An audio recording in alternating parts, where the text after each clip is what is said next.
7, 6, 5, 4, 3, 2, 1, 0.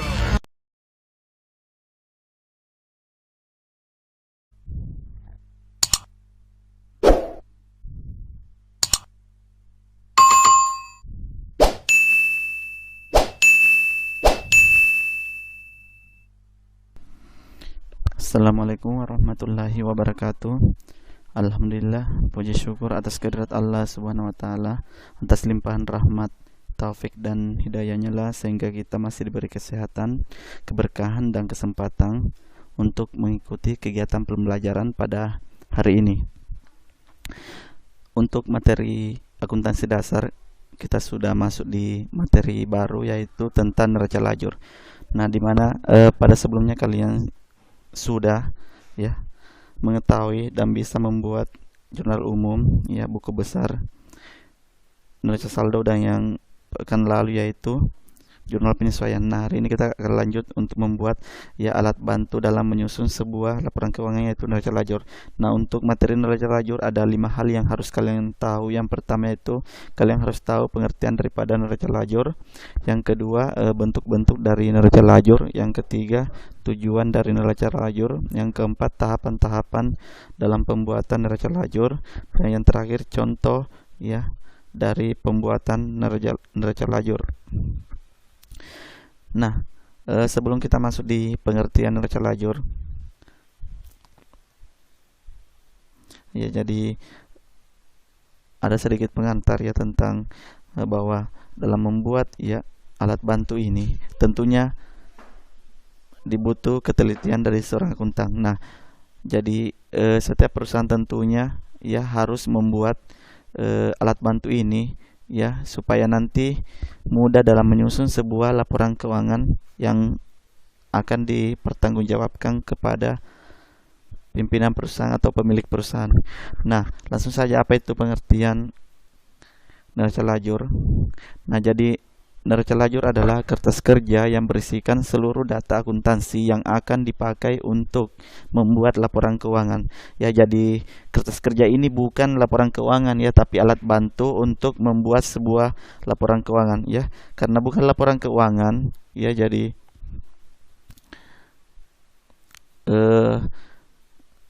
kertas kerja ini ya nama lainnya itu worksheet dan bisa berguna untuk memudahkan dalam membuat laporan keuangan. Jadi setiap perusahaan tentunya harus juga membuat neraca lajur, tapi biasanya hanya perusahaan yang berskala besar. Nah, untuk perusahaan-perusahaan yang kecil biasanya tidak membuat neraca lajur dalam menyusun sebuah laporan keuangan seperti itu. Nah, langsung saja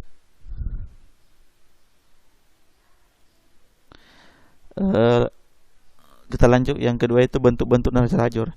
Nah, bentuk-bentuk neraca lajur yang umum kita ketahui yaitu ada 2. Yang pertama 10 kolom, yang kedua 12 kolom. Nah, yang ingin saya jelaskan yaitu hanya 12 kolom karena 12 kolom ini sudah mewakili 10 kolom karena hanya menambahkan 2 kolom lagi. Nah, apa itu 12 kolom? Nah, kolom 1 dan 2, jadi ada 12 kolom yang kita buat ya, yang dimana kolom 1 dan 2 itu berisi tentang neraca saldo yang berisi tentang akun yang belum disesuaikan.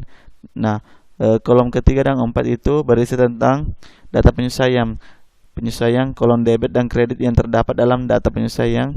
Nah, berguna untuk mengkaji ulang neraca lajur tersebut. Selain itu juga untuk mengidentifikasi ayat jurnal penyesuaian yang harus dicatat dalam jurnal. Nah, selanjutnya kolom kelima dan 6 adalah kolom neraca saldo setelah penyesuaian. Kolom ini berasal dari penjumlahan pengurangan angka dari neraca saldo dan dari penyesuaian. Kolom 7 dan 8 adalah kolom yang berisikan data yang akan dipakai untuk membuat laporan laba rugi. Nah, kolom ini berisikan jumlah pendapatan dan beban yang dipindahkan dari neraca saldo setelah penyesuaian. Kolom 9 dan 10 adalah kolom yang berisikan data yang akan dipakai untuk membuat laporan perubahan modal. Kolom ini berisikan saldo modal dan penerimaan prive atau dividen. Yang terakhir kolom 11 dan 12 adalah kolom yang berisikan data yang akan digunakan untuk membuat laporan posisi keuangan atau neraca. Kolom ini berisikan pindahan jumlah aset dan kewajiban yang berasal dari neraca saldo setelah penyesuaian termasuk pindahan ekuitas dari kolom perubahan ekuitas ya. Nah, jadi tentunya ya di kolom-kolom ini ya saling berkaitan erat, dan di mana kita ambil datanya tentunya dari hasil pekerjaan kita ya dalam membuat alat bantu mulai dari jurnal umum sampai dengan ya jurnal penyesuaian. Nah, itu yang akan dipindahkan nantinya ke kertas kerja atau neraca lajur. Nah, kita lanjut lagi. Nah, apa tujuan dari pembuatan neraca lajur? Yang pertama yaitu untuk mempermudah dalam melakukan penyusunan laporan keuangan. Ya tentunya setelah kita seorang akuntan berhasil membuat ya neraca lajur, tentunya sangat bermanfaat nantinya pada saat kita membuat laporan keuangan, karena isi daripada transaksi atau kejadian yang terjadi perusahaan itu semuanya akan dicatatkan ke dalam neraca lajur secara terperinci. Nah, yang kedua yaitu menggolongkan dan meringkas informasi yang berasal dari neraca saldo dan penyesuaian sehingga merupakan proses sebelum menyusun laporan keuangan formal ya. Jadi neraca saldo dan penyesuaian yang telah dibuat itu akan diketahui berapa ya hasil yang akan diperoleh di neraca lajur. Nah, di situ akan terhitung ya posisi daripada neraca saldo dan penyesuaian. Selanjutnya yaitu mempermudah dalam menemukan suatu kesalahan yang mungkin dilakukan dalam membuat jurnal penyesuaian. Nah, jika ada kesalahan yang kita buat di jurnal penyesuaian itu akan terlihat ya secara jelas di neraca lajur bahwa jurnal penyesuaian kita buat benar atau salah. Nah, selanjutnya yang terakhir, memahami arus data informasi yang berasal dari neraca saldo sampai dengan laporan keuangan termasuk di dalamnya jurnal penyesuaian. Ya, jadi informasi-informasi yang terkandung ya di dalam neraca saldo maupun di penyesuaian itu ya akan terlihat di neraca lajur. Nah, itu ya jadi perubahan-perubahan laba ya keuangan itu akan terlihat jelas di sebuah worksheet ataukah kertas kerja maupun neraca lajur. Ya, tapi tidak hanya itu ya. Ini merupakan ya apalagi data yang penting di dalam membuat sebuah laporan keuangan. Nah, selanjutnya tahapan dalam pembuatan neraca lajur ya itu sama sudah dijelaskan tadi di bagian kolom-kolomnya, kolom 1 sampai 12. Nah, oke, jadi langkah-langkahnya ada 9. Yang pertama yaitu menulis dulu nama perusahaan, neraca lajur dan periode penyusunan pada bagian tengah atasnya seperti kop ya dalam membuat apa yang akan kita buat. Yang 3 baris seperti yang di kertas kerja jurnal penyesuaian itu. Kemudian langkah kedua yaitu membuat tabel kertas kerja dan menuliskan judul setiap kolom ya, di mana terdiri dari nomor akun, nama akun, neraca saldo, penyesuaian ya, neraca saldo setelah penyesuaian, laba rugi dan perubahan modal dan neraca. Nah, itulah langkah kedua. Kemudian setelah itu langkah ketiga mengisikan nomor akun dan nama akun ya yang sesuai dengan transaksi yang terjadi pada perusahaan. Yang keempat yaitu menyiapkan neraca saldo pada kertas kerja, yaitu dengan cara memasukkan angka-angka yang berasal dari setiap saldo akun yang ada di buku besar dan dijumlahkan. Kemudian memasukkan ke dalam kolom 1 jika saldo tersebut bersaldo debit dan kolom 2 bersaldo kredit. Ya, jika bersaldo kredit. Nah, seperti itu maksudnya ya. Kalau saldo itu ya bersaldo debit, maka ditempatkan di kolom 2 ya, debit, karena bagian kolom 1 adalah kredit ya. Kemudian langkah selanjutnya yaitu langkah kelima, kita harus menyiapkan penyesuaian ke dalam kolom penyesuaian dengan cara masukkan angka yang berasal dari jurnal penyesuaian. Ya, kemudian masukkan angka akun yang bersaldo debit pada kolom 3 dan yang bersaldo kredit di kolom 4 ya, debit kredit.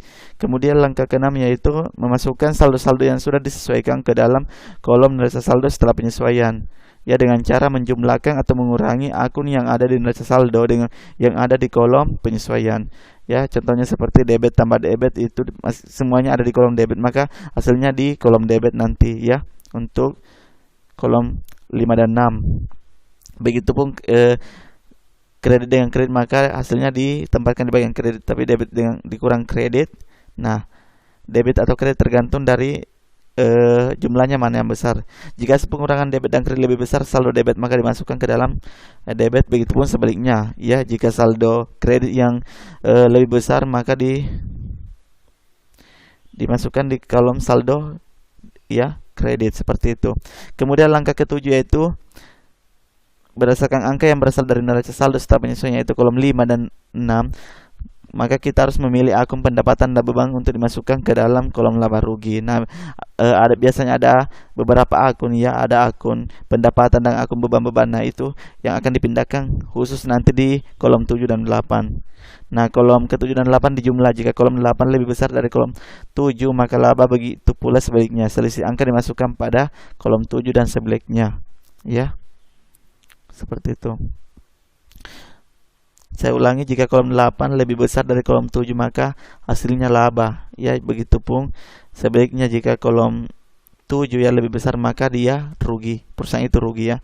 Kemudian langkah ke-8, memilih akun modal selisih laba kolom 7 atau selisih rugi kolom 8 dan prepay untuk dimasukkan ke dalam kolom perubahan modal, yaitu kolom 9 dan kolom 10. Nah, jika perusahaan mengalami laba, maka angka laba yang berasal dari kolom 7 dimasukkan ke kolom 10, dan apabila rugi masuk, maka angka tersebut dimasukkan dari kolom 8 ke kolom 9. Kolom 8 dan 9 dijumlahkan. Selisih yang timbul adalah modal akhir yang dimasukkan ke kolom 9. Nah, langkah terakhir yaitu masih berdasarkan angka dan saldo. Setelah penyesuaian, maka akun yang tersisa dipindahkan ke kolom neraca, kolom 11 dan 12. Oke, itu ya langkah-langkah dalam membuat neraca lajur. Nah, yang terakhir ini contohnya ya. Ini contoh neraca lajur pada perusahaan jasa. Nah, ini ya ada 12, 1, 2, 3, 4, 5, 6, 7, 8, 9, 10, 11, 12 ya, jadi 12 kolom semuanya. Nah, kolom pertama ini berisi kode akun, kemudian nama akun. Nah, kalau yang 10 kolom itu tidak ada kolom kode akun dengan nama akun, cuma ini langsung ya. Tapi ini yang lengkap, ini yang 12 kolom itu. Ini bagian dari saldo ya, debit kredit, kemudian penyesuaian debit dan kredit. Kemudian dari saldo penyesuaian kolom debit dan kreditnya. Kemudian kalau laporan laba rugi, debit dan kredit, kemudian kolom neraca yaitu debit kredit. Nah, ini ya pembuatan dalam membuat neraca lajur ya, seperti ini hasilnya. Nah, demikianlah penjelasan singkat dari saya. Semoga apa yang saya sampaikan bisa kalian pahami ya, dan jika ada yang kurang dipahami atau kurang dimengerti, bisa ditanyakan ya, bisa di chat di WhatsApp, ataupun kalian bisa mengetik di kolom komentar YouTube ya. Demikian penjelasan dari saya. Sekian dan terima kasih. Wassalamualaikum warahmatullahi wabarakatuh.